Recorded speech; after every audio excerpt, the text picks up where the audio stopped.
Bonjour et bienvenue à toi dans cette nouvelle vidéo. J'espère que tu vas bien et aujourd'hui nous allons parler de l'hydratation.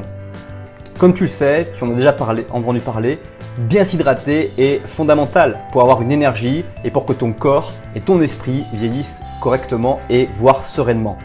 Le problème étant, qu'est-ce qu'il faut faire? Et aujourd'hui je te propose simplement des astuces de compréhension et surtout d'action parce que l'idée n'est pas forcément de tout savoir, mais l'idée est d'agir.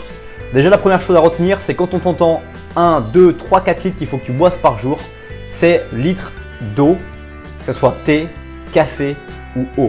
Donc ça c'est les trois grandes familles qui rentrent dans cette catégorie que tu entends régulièrement. Ensuite ce que je te suggère, c'est dès que tu te réveilles le matin de boire un grand verre d'eau, que tu aies soif ou non. Avant que tu ailles te coucher, un grand verre d'eau aussi, car finalement c'est déjà un gros apport en eau que tu puisses avoir. Ensuite, ce que je te suggère, c'est de boire à tes pauses travail un thé et non pas un café. Un thé pour avoir les bienfaits de la théine et surtout limiter la caféine. Mais nous aurons l'occasion d'en reparler dans une future vidéo. Juste pendant que je te tiens à cet endroit et que je te capte à cet instant-là, je te défie de faire 30 jours sans café et ne boire que du thé.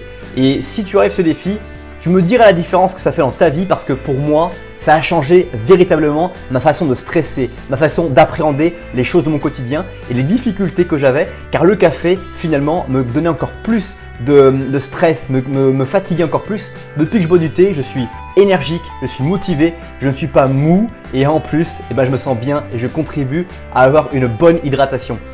Donc voilà, prends des thés, achète-toi si tu n'as pas de facilité pour pouvoir faire de l'eau chaude. Dans ton entreprise, il y a toujours un réfectoire avec un micro-ondes, toujours peut-être une bouilloire.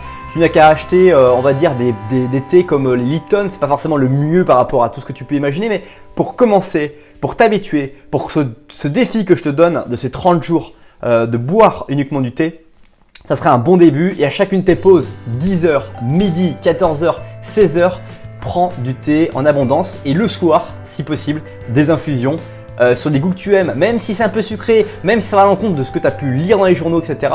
Teste-toi, imagine et surtout, rappelle-toi que ceci te permettra d'être et de durer.